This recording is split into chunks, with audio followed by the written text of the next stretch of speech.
Buenas. A ver, si hay un tema que puede marcar la diferencia en el examen de historia, es este. El paso del antiguo régimen al liberalismo. Hoy vamos a desgranarlo para que quede clarísimo, para ir a por ese 10. Vamos a hacer un viaje alucinante de cómo se pasa de ser un simple súbdito a un ciudadano con derechos. Así que nos ponemos en marcha, que viajamos directos al siglo XVII. Y todo empieza con una pregunta que parece sencilla, pero que tela.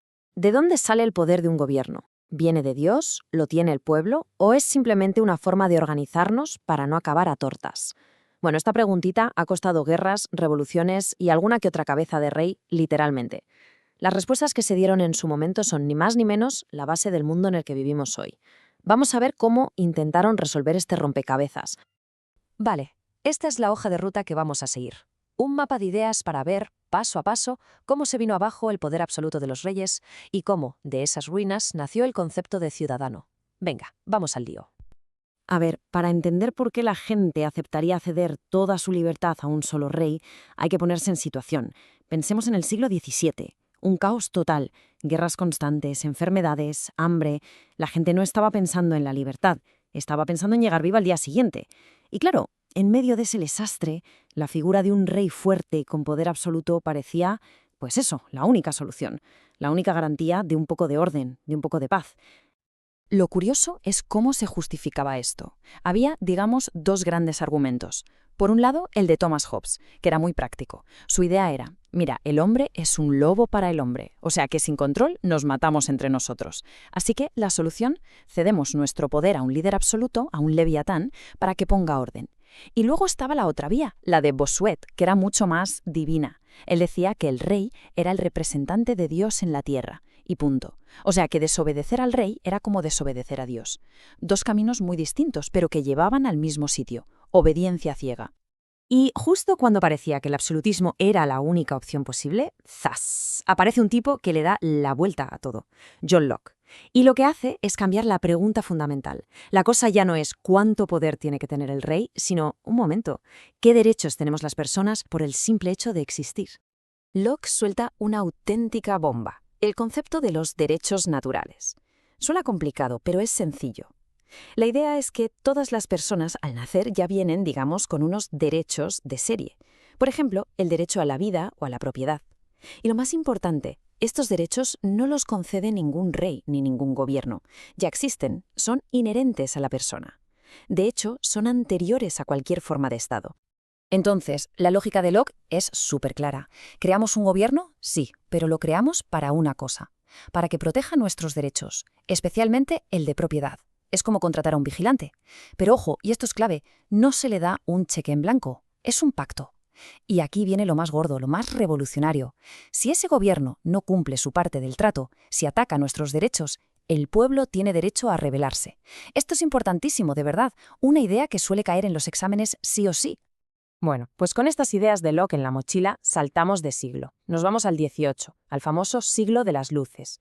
Aquí, los pensadores franceses recogen el testigo de Locke y se ponen en modo arquitectos. Su gran proyecto es diseñar, sobre el papel, el sistema de gobierno perfecto. Una máquina política que sirva para proteger de verdad esos derechos de los que hablaba Locke. Y en este estudio de arquitectura política tenemos a dos figuras clave, con dos proyectos muy distintos. Por un lado está Montesquieu. Él propone la famosa división de poderes. Su idea es que para evitar abusos, el poder no puede estar en unas solas manos. Hay que dividirlo, legislativo, ejecutivo y judicial, para que se controlen entre ellos. Pero por otro lado está Rousseau, que dice, nanaí, para Rousseau, la soberanía, el poder del pueblo, es indivisible, no se puede cortar en trocitos. Aquí Rousseau introduce un concepto que, es un poco denso pero fundamental, la voluntad general. Ojo, que no es la suma de las voluntades de cada uno, es algo más. Pensemos en un grupo de personas decidiendo algo importante para todos. La voluntad general no es lo que quiere la mayoría, sino aquello que busca el bien común, lo que es bueno para el conjunto, dejando a un lado los intereses egoístas de cada uno. Según Rousseau, esta voluntad colectiva, si se expresa correctamente, siempre acierta. Y con todo esto llegamos al siglo XIX.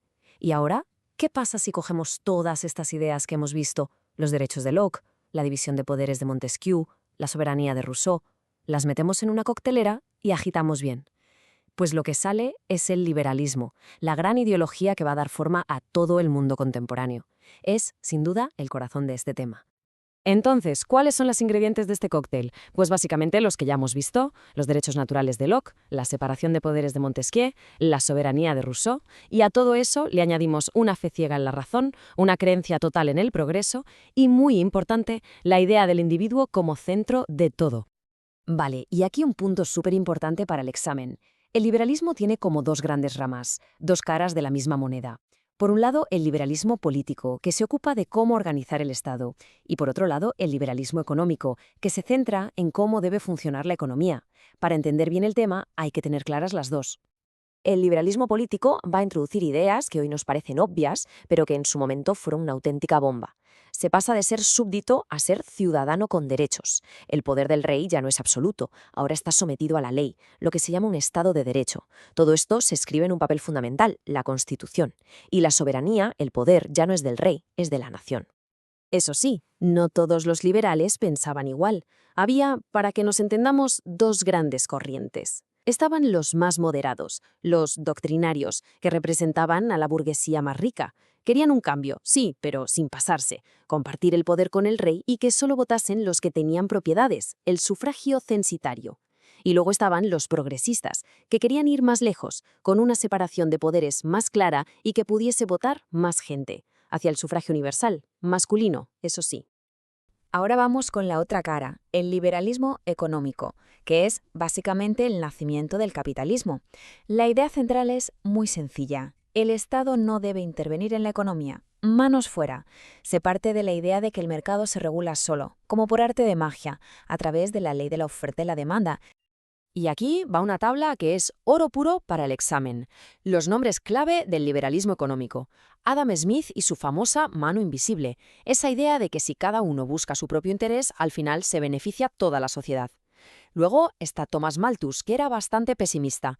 Decía que la población crece mucho más rápido que los alimentos, así que el desastre estaba asegurado.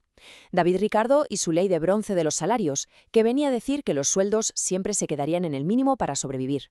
Y finalmente, John Stuart Mill, que ya empieza a ser un poco crítico y sugiere que, quizás el Estado sí debería intervenir un poco para mejorar la vida de la gente. Esto que vemos aquí es básicamente la teoría de Malthus en un gráfico. Es muy visual. La población crece en progresión geométrica, o sea, se dispara, mientras la producción de alimentos crece en progresión aritmética, mucho más despacio. Según Malthus, las dos líneas se van a separar cada vez más y el resultado de ese hueco es inevitable: crisis, hambre, miseria. Bueno, y ya vamos llegando al final.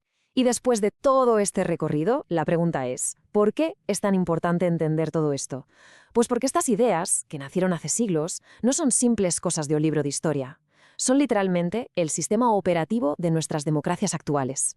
Esta línea de tiempo resume perfectamente el viaje que hemos hecho.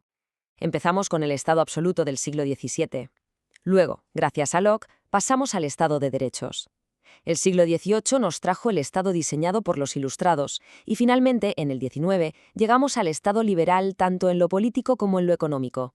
Es la evolución completa, de súbdito a ciudadano. Esta frase captura la esencia del liberalismo político a la perfección.